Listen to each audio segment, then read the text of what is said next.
Alhamdulillah Alhamdulillahilladzi arsala rasulahu bil huda wa dinil haqq liyudhhirahu 'alad dini kullih wa kafa billahi shahida.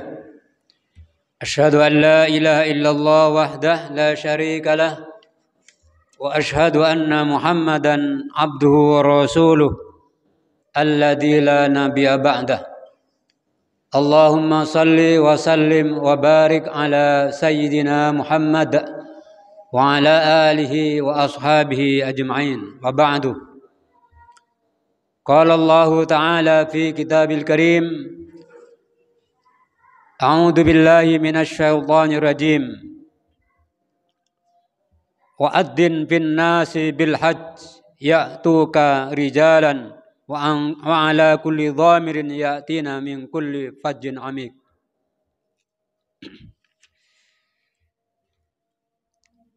Kaum muslimin muslimat jamaah salat Jumat rahimakumullah, marilah kita memanjatkan puja puji syukur kehadirat Allah Subhanahu wa taala atas segala limpahan rahmat, nikmat, hidayah serta maunahnya. Sekaligus mari kita berupaya untuk memanfaatkan serta mengelola segala pemberiannya kepada jalan-jalan yang bisa mendatangkan ridhonya, agar Allah Subhanahu wa taala berkenan lagi untuk menambah akan rahmat, nikmat, hidayah dan maunahnya pada kita. Semoga salawat serta salam Allah senantiasa tercurahkan kepada Nabi kita Nabi Muhammad sallallahu alaihi wasallam, nabi akhir zaman yang tak ada nabi sudahnya. Begitu pula mudah-mudahan salawat serta salam Allah tercurahkan kepada keluarganya, para sahabatnya, serta kepada orang-orang yang masih setia menjalankan syariahnya sampai hari kiamat tiba nantinya. Kaum muslimin jamaah Jumat rahimakumullah, alhamdulillah pada bulan ini kita berada pada bulan Hajj, berada pada bulan Idul Hajj, Idul Adha, di mana bulan Idul Adha atau bulan Idul Hajj salah satu bulan yang utama yang disebut oleh Allah Subhanahu wa taala dalam kitabnya. Oleh karena itulah pompong kita masih berada pada bulan haji, khususnya pada 10 hari pertama daripada bulan haji ini, kita memanfaatkan kemuliaan ini untuk meraih keutamaan-keutamaannya. Karena kemuliaan bulan Idul Adha atau Idul Hajj ini tidak akan kita dapatkan bila kita tidak berupaya untuk menggapainya. Jamaah Jumat rahimakumullah, Allah Subhanahu wa taala pada surah Al-Hajj ayat 28 Allah berfirman, A'udzu billahi minasyaitonir rajim, liyashhadu manafi'a lahum wa yadhkurusmallahi fi ayyamin ma'lumat ala ma razaqahum min bahimatil an'am fakulu minha wa at'imul ba'isal faqir. Yang artinya agar supaya orang-orang yang hadir untuk melaksanakan ibadah haji di Makkah Al-Mukarramah bisa menyaksikan beberapa manfaat untuk mereka, dan sekaligus agar mengingat Allah Subhanahu wa taala pada hari-hari yang telah ditentukan oleh Allah Subhanahu wa taala, dan sekaligus memanfaatkan, mensyukuri nikmat Allah yang Allah telah berikan kepada mereka berupa binatang ternak yang untuk dikorbankan. Daging korban itulah fakulu minha wa at'imul ba'isal faqir. Makanlah kamu sebagian dari daging korban itu dan sebagian yang lain berikan kepada orang yang sengsara dan fakir. Nah, kaum muslimin muslimat jamaah Jumat rahimakumullah. Ayat ini memberi beberapa kabar kepada kita yang tentunya kabar ini hendaknya kita tangkap dan sekaligus kita amalkan.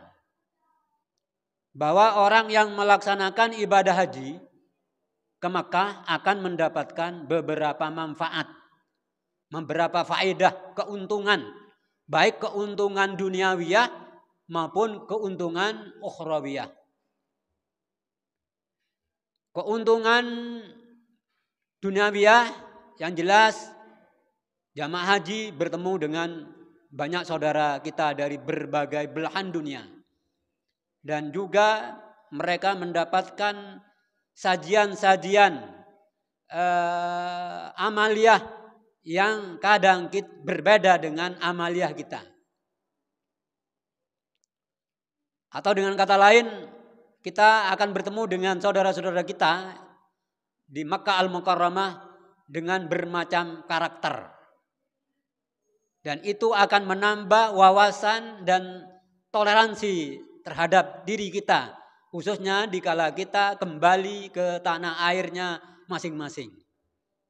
Seperti kalau kita melihat saudara-saudara kita yang sedang melaksanakan ibadah sholat, kaifiyah, metodenya, caranya kadang-kadang berbeda dengan kita.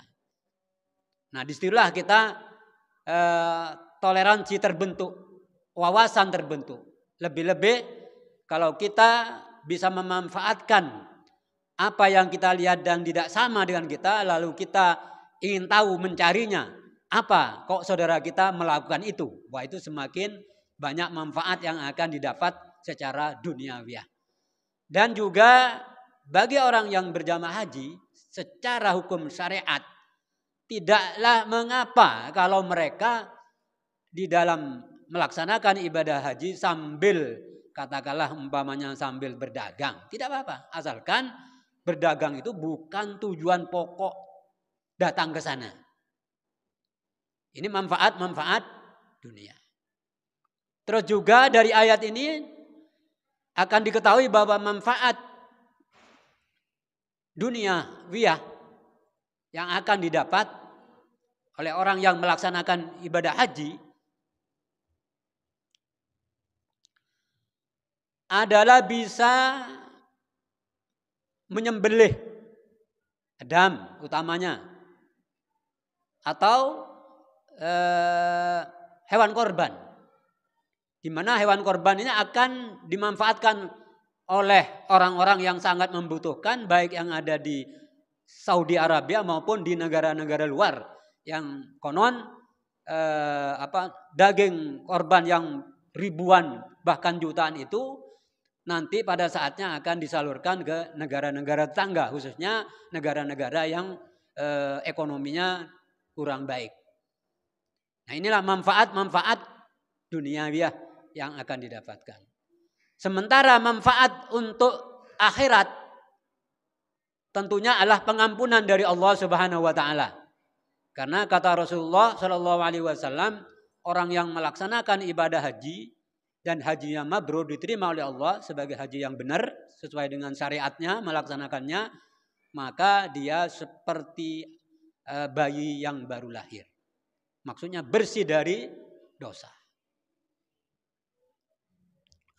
Dan juga manfaat ukhrawiyah. Orang yang di bulan haji ini kalau melaksanakan ibadah puasa pada tanggal 9, maka Rasulullah menyampaikan kabar gembira bahwa dia akan diampuni dosa tahun yang lalu dan dosa yang akan datang. Ini manfaat-manfaat ukhrawiyah. Oleh karena itulah para ulama mengatakan disitulah kenapa bulan haji masuk pada bulan yang dimuliakan oleh Allah Subhanahu wa ta'ala. Di mana bulan menurut Allah itu ada 12 bulan. Dari 12 bulan itu ada 4 bulan yang dimuliakan oleh Allah. Salah satu diantaranya adalah bulan haji ini. Nah, jamaah kaum muslimin muslimat rahimakumullah. Terus ayat ini memberikan kabar kepada kita bahwa agar di bulan haji ini lihat wayat kurunasmallah, mereka hendaknya mengingat Allah, berzikir kepada Allah fi ayyamin ma'lumat, pada hari-hari yang telah ditentukan. Para ahli tafsir memaknai atau menyikapi ayat yang berbunyi fi ayyamin ma'lumat ini ada 4 kelompok. Tapi jumhur yang terbanyak daripada para ulama mengatakan yang disebut dengan ayyamin ma'lumat, hari-hari yang telah ditentukan, adalah 10 hari pertama daripada bulan haji ini. Jadi karena itu kita dalam memasuki 10 awal daripada 10 hari pertama dari bulan Idul Adha ini, marilah kita banyak mengingat Allah Subhanahu wa ta'ala. Salah satu hadis yang diriwayatkan oleh Imam Al-Bukhari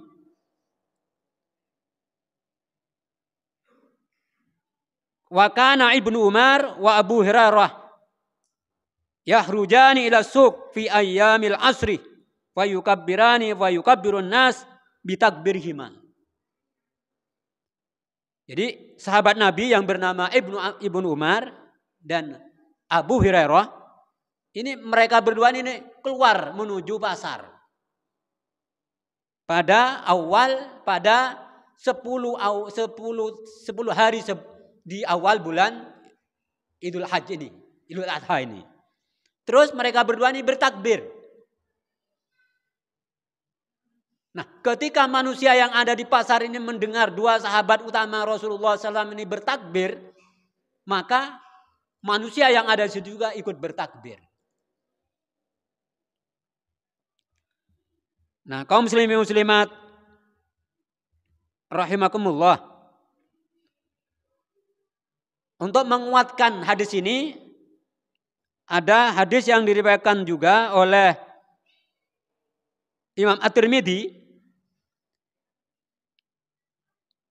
Datangnya hadis ini juga dari Ibnu Umar. Qala Rasulullah sallallahu alaihi wasallam, "Ma min ayyamin a'dhamu indallah wala ahabbu ilaihi al-amalu fihinna min hadhil ayyam al-asr fa aksiru fihinna min at-tahlil wat takbir wat tahmid." Jadi Rasulullah bersabda, tidak ada hari yang lebih agung menurut pandangannya Allah dan lebih dicintai oleh Allah beramal pada 10 hari pertama dari bulan haji. Maka oleh karena itulah fa'aksiru, memperbanyaklah kalian minat tahlil, dari membaca tahlil, membaca la ilaha illallah, wat takbir, dan juga membaca takbir, wat tahmid, dan membaca kalimat tahmid, alhamdulillah.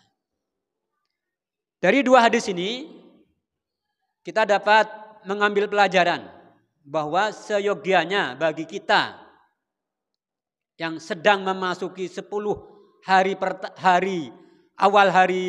bulan Dzulhijjah ini, marilah kita memperbanyak takbir, membanyak tahlil, tahmid. Di mana itu? Ya, seperti bisa di masjid, bisa di musola, bisa di rumah, bisa di jalan, bisa di pasar, asalkan bukan di tempat yang dilarang oleh Kanjeng Nabi Muhammad SAW. Umpamanya bertakbir di WC, di kamar mandi, ini dilarang keras karena tidak layak menyebut asma Allah di dalamnya.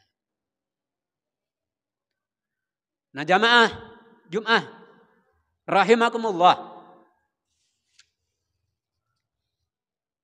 Jadi sekali lagi mari memperbanyak zikir kepada Allah Subhanahu wa taala. Karena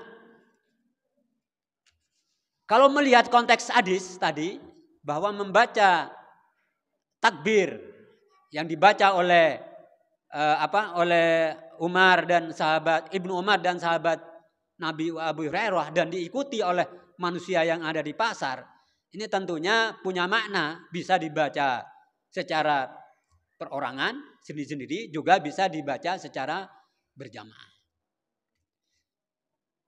Seperti halnya ketika kita akan melaksanakan ibadah sholat Id, baik Idul Adha maupun Idul Fitri, dianjurkan oleh Rasulullah untuk melewati jalan yang berbeda antara pergi dan pulangnya. Nah, dikala menuju tempat sholat itulah para sahabat membaca takbir, membesarkan Allah, mengesahkan Allah. Menurut para ulama, maksud dan tujuannya diantaranya adalah syiar dan juga akan supaya kafirin, orang-orang yang memusuhi Islam itu keder. Keder itu ada rasa ru'bah, ada rasa khauf, ada rasa takut. Nah, kaum muslimin muslimat rahimakumullah. Terus yang selanjutnya dari ayat ini bisa diambil pelajaran bahwa di bulan Idul Adha, Idul Hajj ini dianjurkan oleh Allah Subhanahu wa taala untuk menyembelih hewan min bahimatil an'am, dari binatang ternak, yaitu unta. Kalau tidak ada unta bisa sapi atau kambing. Ini anjuran Allah Subhanahu wa taala, mengiringi ayat berkenaan dengan haji. Ini ayat ini berkenaan dengan haji. Ayat sebelumnya adalah wa'adzin binnas. Lalu disusul dengan ayat ini. Itu punya makna bahwa kita jangan dianjurkan. Bahkan dalam hadis Rasulullah SAW mengatakan, jangan mendekati tempat salat kami bagi orang yang tidak mau berkorban, sementara dia bisa berkorban. Jadi ditekan, walaupun bukan wajib. Jadi ada penekanan khusus. Nah, dalam hal berkorban, ini para ulama ada berselisih. Satu kambing bisa satu orang. Tapi kalau keluarga itu tidak mampu, bisa diniatkan untuk keluarga itu sendiri. Katakanlah, saya punya anak 5. Saya tidak bisa memberikan 5 kambing. Maka cukup 1. Saya niatkan untuk 5 keluarga itu, 5 anggota keluarga. Nah, sementara para ulama mengenai orang yang telah meninggal, boleh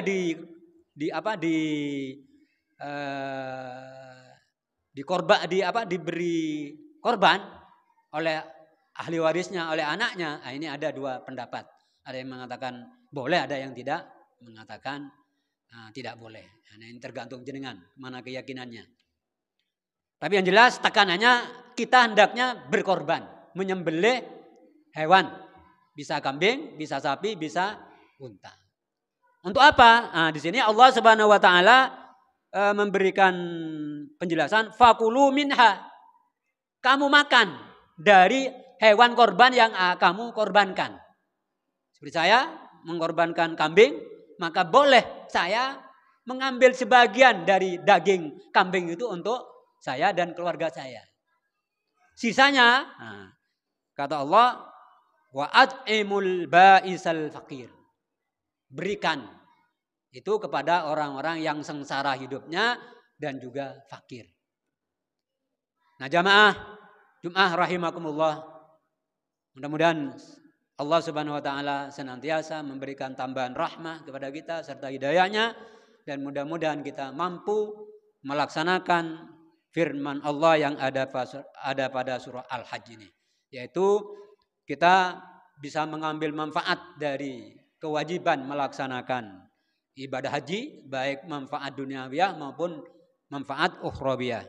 Yang selanjutnya di awal 10 awal di bulan haji ini, marilah kita tingkatkan amal soleh berbanyak berzikir kepada Allah Subhanahu wa taala karena pahalanya dilipat gandakan oleh Allah Subhanahu wa taala.